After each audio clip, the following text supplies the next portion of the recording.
우리 주 예수 그리스도의 피 흘린 십자가의 은혜로 저희가 구원받은 영접자가 되게 하시고 하나님의 아들이라 칭함을 받는 은혜 속에 오늘도 주님을 향하여 하나님 귀한 새벽 예배를 드릴 수 있도록 우리에게 이만한 은혜와 건강과 평안을 주시고 열정을 주심을 감사합니다.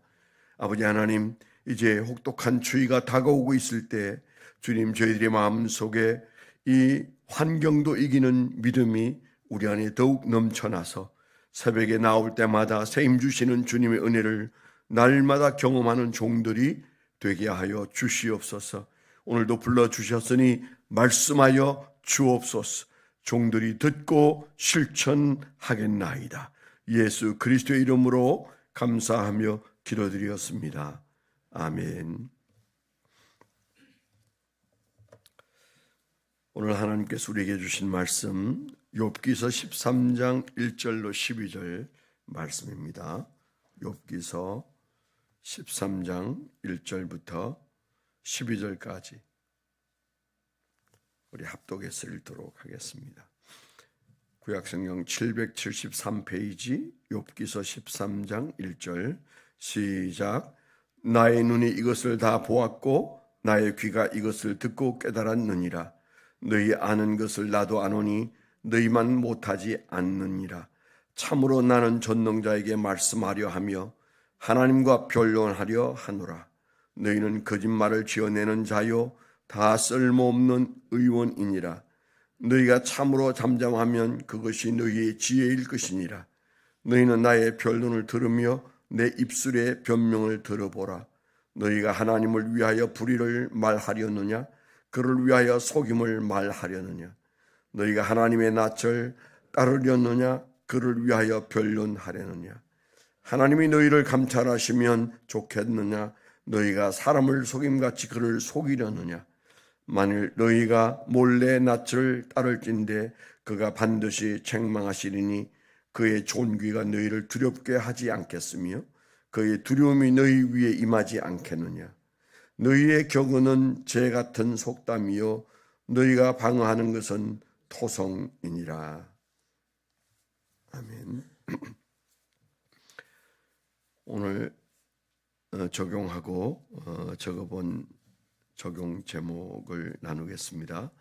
사람의 위로가 필요하나 지나치게 사람을 의지해도 하나님의 위로를 경험할 수가 없다. 고독은 하나님을 만나는 오솔길이다. 그렇게 적어봤습니다. 사람의 위로가 필요하나 지나치게 사람을 의지하면 하나님의 위로를 경험할 수가 없다. 고독은 하나님을 만나는 오솔길이다. 네, 오늘 말씀 13장은 그 욥의 친구들에 대한 그의 속상한 마음을 토로하는 내용이다. 그렇게 볼 수가 있습니다. 그를 위로하기 위해서 찾아온 그 아주 유수한 친구들이 이제 그 환난을 겪는 욥의 환난에 대해서 말하는 말들은 대체적으로 공통점이 있는데 그게 인과응보적 접근을 하고 있는 거죠. 내가 이렇게 하루아침에 환난을 당해서 재산을 다 잃고 그리고 아내가 떠나고 그리고 질병 때문에 이렇게 가려워서 진물을 흘리면서 제 위에 앉아있는 이 참담한 너의 환난과 불행은 근거가 분명히 있을 것인데 그 근거는 너가 어떻게 살아왔는가가 바로 이 환난의 중심에 있다. 환난의 밑바닥에는 너의 삶이 온전치 못했기 때문에 하나님이 너를 벌 주신 것이다. 쉽게 말하면 그런 얘기를 아주 유창한 입술로 여러 가지 예를 들면서 얘기했던 그 친구들의 얘기를 들으면서 이제 12장, 13장으로 오면서 그가 폭발을 하죠. 그 폭발을 했다는 말은 너무 힘들어하는 겁니다. 그가 겪었던 고난보다 그 친구들의 말 때문에 더 힘들다, 그런 표현이 나오거든요. 그러니까 그 마음이 아마 갈갈이 찢기는 아픔을 경험한 것 같습니다. 위로하러 왔던 친구들이 하는 한마디씩 하는 그 말이 그에게는 너무도 비수처럼 꽂혀가지고 힘들었습니다. 비록 그게 옳은 말이어도 우리는 그 책망하는 말은 듣기가 힘들죠. 그래서 대체로 부모와 자식 사이가 갈라지는 가장 큰 이유는 옳은 말 때문이에요. 그 말이 옳아도 그 옳은 말이 자식을 넘어뜨릴 수 있다는 거죠. 바로 이 욥의 지금 현재 고통은 2차적인 고통은 환난으로부터 온 것이 아니고 그 환난의 해석으로부터 와요. 이 환난을 어떻게 해석할 거냐에 있어서 그 해석하는 친구들의 말을 들을 때 그의 마음이 갈갈이 찢겨지고 무너졌습니다. 적어도 자기가 생각할 때는 그 친구들의 말이 현실에 정확하게 부합하는 말이 아니고 자기 처지를 아는 것도 아니고 그들이 아는 하나님이 자기가 아는 그 하나님도 아닌 것 같은 그런 고통을 겪으면서 이 말을 하고 있는 거죠. 우리는 사회적인 동물이기 때문에 사람과 더불어 살고 사람의 위로가 필요한 존재들입니다. 그래서 우리가 예수 믿지만 예수 안 믿는 친구도 관계를 맺고 있고 뭐 친구처럼 가족들도 또 이렇게 주변에 포진해 있고 또 그래도 가까운 예수 믿는 사람들이 또 우리 주변에 친구로 함께 해주고 그래서 그런 이 코이노니아가 대단히 중요하다, 그런 얘기를 우리가 늘 합니다. 너무 중요하죠. 저도 지난 월화 이틀 동안 공주에서 모이는 졸업 동기들 모임에 갔었습니다. 뭐 다 모인 건 아니지만은 그러나 근간에 같이 꾸준히 나왔던 사람들 중에 희귀병을 앓고 있는 목사님 한 분을 빼고는 연약한 육체를 끌어안고 모여서 요즘에 이제 나이 드니까 다 모이면 병 얘기해요. 병 얘기. 이번에 주제는 당뇨였어요. 이제 당뇨에 관한 얘기를 하다 보니까 심각한 당뇨 걸린 사람이 여러 사람이 있어요. 새벽에 또 둘러앉아서 한 사람이 가져온 그 체크기로 당뇨 체크를 다 했어요. 하면서 보니까 저는 지난 1년 사이에 가장 갑자기 혈당이 낮아졌어요. 정상치가 나타났어요. 그래서 깜짝 놀랐습니다. 그중엔 제가 가장 낮은 혈당치를 보여주더라고요. 그게 어떻게 된 일인가, 기분이 좋아서 그랬는지 오늘 아침에 해보니까 또 원래 자리로 돌아가 있는 모습을 봤습니다만은 이제 이 혈당 얘기가 나와서 그냥 혈당 얘기를 하고는 그 다음에 아침에는 또 새벽에 둘러앉아서 다 그걸 체크를 해보고 그랬습니다. 그런데 그냥 뭐 진지한 목사끼리 모여 앉아서 무슨 굉장히 심오한 얘기하지 않습니다. 그냥 40년 전, 45년 전 그때 우리가 어떤 모습으로 뭘 했었는지, 뭐가 재미있었는지, 그때 누가 누구하고 싸웠는지 뭐 그런 얘기 하는 거죠. 왜 그런데 그렇게 열심히 모일까요? 가장 큰 이유는 위로가 된다는 거죠. 위로받고 싶은 마음들이 있는 거죠. 그때 그 사람을 만나야 내 마음속에 있는 얘기들을 서로 주고받으면서 마음속에 특별한 위로를 느낄 수 있다. 그래서 모이는 거죠. 1년 모이는 회비만 해도 엄청난데 그 엄청난 회비를 내면서 다들 와서 그저 잠깐 보고 밥 먹고 헤어지는데도 그 모임을 안 빠지고들 모입니다. 사람의 위로가 필요한 거죠. 지금 욥에게 그런 위로가 필요한 때인 건 맞습니다. 그런데 문제는 욥이 겪는 지금 이 환난에 대한 해석이 다른 거예요. 여러분은 어떻게 생각하세요? 우리는 욥기는 다 몇 번씩 읽어보셨는데 그들의 말이 얼마나 그 격언들이 멋있는 격언인지 몰라요. 왜 처음은 미약하였으나 나중은 창대케 되리라. 요즘은 이제 그런 얘기가 많아서 그런 그 조각품을 많이 사용하지는 않더라고요. 그런데 옛날에는 그저 신방 갈 때나 개업하는 데 갈 때는 꼭 그런 어떤 걸 들고 갔어요. 처음은 미약하였으나 나중에는 창대케 되리라. 그 말이 그 욥기에 나오잖아요. 그래서 사람들이 그 말을 굉장히 좋아합니다. 그런데 지금은 이제 하도 목사님들이 그거 아니라는 얘기를 하니까 그걸 선물하지는 않는 것 같습니다. 왠가 하면 그게 욥을 화나게 하는 친구의 말이었거든요. 그 말 자체는 너무 위로가 되는 말입니다.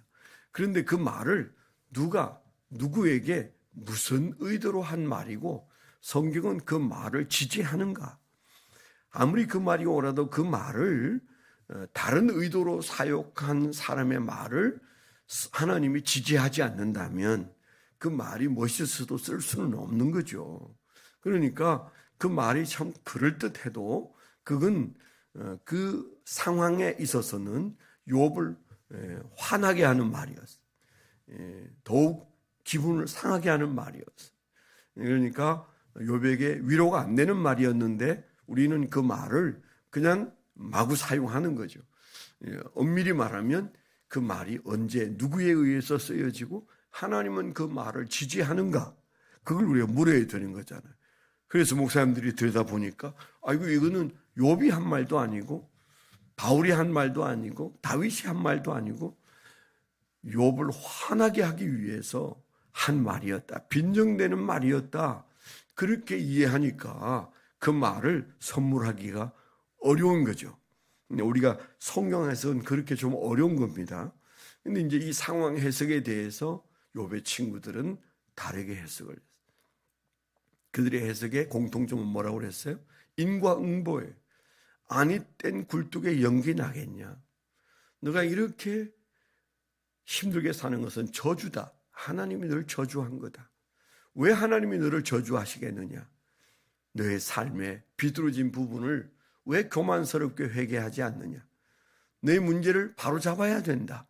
그 문제를 왜 회개하지 않고 그에 대해서는 반발을 하냐? 이러면서 이제 닥달을 하는 내용들이 쭉 나오지 않습니까? 이 뒤에도 나옵니다. 그래서 욥기 전체에 흐르고 있는 정신은 인과응보로 그를 보고 있는 것에 대해서 욥은 어떻게 생각하고 하나님은 어떻게 생각하는가, 그 차이를 드러내는 것이 욥기. 우리가 물론 고난하면 욥기가 생각납니다마는 그 고난에 대한 친구들의 견해와 욥의 견해와 하나님의 견해 사이에 어떤 차이점이 있는지, 믿음은 그 사이에서 우리가 어떻게 그 고난을 해석해야 되는지 우리가 그런 것들을 말해주는 내용이 바로 욥기라고 한다면 욥기에서 나타나는 친구들의 위로가 결국 위로가 안 되더라, 그런 얘기예요. 우리가 자칫하면 사람들이 위로를 많이 받고 그 위로에 취해 있으면 우리가 하나님의 관점을 놓쳐버릴 수 있어요. 욥이 친구들의 위로를 붙들고 그냥 기분 좋아졌으면 그는 하나님의 뜻이 무엇인지, 자기가 어떤 생각을 해야 마땅한지, 자기가 어떤 기도를 해야 되는지 몰랐을 거예요. 친구들이 하는 말이 그 마음속에 저건 아닌데, 내 고난에 대해서 저렇게 보는 것이 합당하지 않은데, 그래서 그가 고통스러워합니다. 그러니까 결론은 하나님이 그 친구들의 말을 그 상황에서 인정하지 않았어요. 욥은 더더욱 자기 문제니까 속상해했어요. 어느 날 하나님과 깊은 대화, 변론을 하는 중에 나는 하나님의 뜻을 정말 조금도 모르는 사람이구나. 내가 판단한 판단마저도 어리석었구나. 하물며 내 친구들의 나를 향한 판단에 대해서 이렇게 화날 일은 아니다. 그래서 그가 하나님 앞에 깨닫고 38장 이후에 그가 하나님 앞에 그 친구들을 용서하는 기도를 드렸을 때 그 하나님이 그의 고난을 풀기 시작했죠. 그의 삶의 질곡을 벗어나게 하셨어요. 그러면서 욥기가 끝나지 않습니까? 그러니까 여기 욥기의 중요한 내용은 결국 그가 그 친구들 때문에 더 마음이 상했지만 그 친구들 때문에 더 하나님께 가까이 간 결과는 됐다고요. 하나님 앞에 서게 되고 하나님께 묻게 되고 그리고 몸부림치면서 하나님을 놓지 않았던 그의 그 믿음의 승리는 친구들로부터 당하는 고통 앞에서 그가 하나님을 향하여 찾아 들어간 결과 그 하나님을 만난 거죠. 만일에 친구들의 위로가 되었더라면 그는 그 친구들의 위로에서 멈추었을 거예요. 그리고 하나님을 더 이상 찾지 않았을 것이고 이 고난에 대하여 하나님께 더 물으려고 하지 않았을 것이고 그리고 그 하나님의 위대하시고 광대하시고 내가 다 헤아릴 수 없는 어리석은 존재인 것을 하나님 앞에서 눈물로 회개하면서 하나님 앞에 엎드리지 않았을 거예요. 그리고 그 친구를 용서하는 용서의 경지까지 나는 참으로 모르는 자이구나. 한치 앞을 내다볼 수 없는 존재가 하나님을 내가 이렇게 저렇게 예단했구나. 고난에 대해서 내 나름대로 해석으로 하나님에게 원망했구나. 이제 이런 것들을 깨달으면서 그가 놀란 회개의 은혜가 일어나지 않습니까? 결국 우리의 위로는 사람에게서 조금 얻을 수 있으나 진정한 위로는 하나님이다. 하나님으로부터 받는 위로가 사람으로부터 받는 위로 때문에 방해받을 수 있다는 거죠. 그래서 우리가 고독한 것은 감사해야 할 것이고 스스로도 고독해져야 한다. 이 세상에서 우리가 사람으로부터 고독해질 때 하나님을 만나는 오솔길이 열린다. 그런 생각이 오늘 본문을 보면서 많이 듭니다. 오늘 우리가 하루를 살 때 주님과 더욱 가까워지고 내 앞에 펼쳐진 내 인생의 고난에 대하여 하나님께 진지하게 묻고 그리고 겸손하게 물을 때 거기에서 하나님의 위로를 경험하게 될 줄 믿습니다. 네, 여러분 기도 제목 하나 드리면 오늘은 그 안종대 목사님 연결식이 있는 날입니다. 8시 30분에 연결식을 하기 때문에 제가 이제 7시에 아침이라 막혀서 가려고 하는데 교회에서 마지막 운구를 해서 연결식을 진행하고요. 총회장이셨기 때문에 총회에서 총회장으로 할 수 있는데 교회장으로 사목교회 교회장으로 장례를 치릅니다. 우리 오빙익 장로님도 총각 때 사목교회에서 신앙생활을 좀 하셨고요. 저는 28살 때 사목교회에 가서 5년 정도 섬기다가 개척을 나왔고요. 안종대 목사님이 40살 되던 해 제가 28살 때 그때 안 목사님을 만나고 그 사목교회에 가서 그 교회를 보았을 때 그 교회가 신세계였어요. 세상에 이런 교회도 있나? 어떻게 이렇게 멋있는 교회가 있을 수 있을까? 내가 본 처음 만나는 아름다운 교회다. 그런 마음이 제 마음속에 들었던 교회입니다. 가장 큰 특징은 그 교회가 한 번도 안 싸웠다는 얘기를 내가 들었어요. 거기 있는 다른 사역자 보고 이 교회는 한 번도 안 싸웠어요? 싸웠어요? 싸운 적 없어요? 물었더니 전사님 한 번도 안 싸웠는데요? 그러더라고요. 제가 바로 그 이수교를 건너서 있는 반포에 있는 어떤 교회에서 1년간 실습을 하고 그 교회로 실습을 갔는데 이수교 하나 차이인데 천국과 지옥과 같은 차이였어요. 교회도 이렇게 다를 수 있구나. 도대체 어떻게 다르지? 사람은 똑같은데 뭐 이수교 하나 차이니까요. 제가 그때 마음속에 깨닫고 결심한 것이 나는 이 교회를 연구해야 된다. 어떻게 이렇게 좋을 수가 있을까? 그런 마음이 들어서 비록 그 교회가 어떤 2층짜리 건물에 쌀집, 1층이 쌀집이고 2층에 그 교회가 있었는데도 저는 거기에서 신세계를 보았습니다. 정말 대단한 교회다. 그리고 이제 그 교회에서 한 5년 정도 사역을 하다가 목사 안수 받고 개척을 나왔죠. 그 다음부터는 줄곧 아름다운 교회가 신세계였어요. 야, 어떻게 이런 교회가 있지? 내가 사역하는 교회지만 정말 세상에 이런 교회가 있구나. 이제 그러면서 제가 35년을 살았습니다. 그래서 제 마음속에 신세계를 열어준 교회가 사모교회였고 그 목사님이 안종대 목사님이셨어요. 제 영원한 스승이고 그리고 그 목사님 때문에 오늘이 있다는 생각이 요 3일 사이에 많이 들었습니다.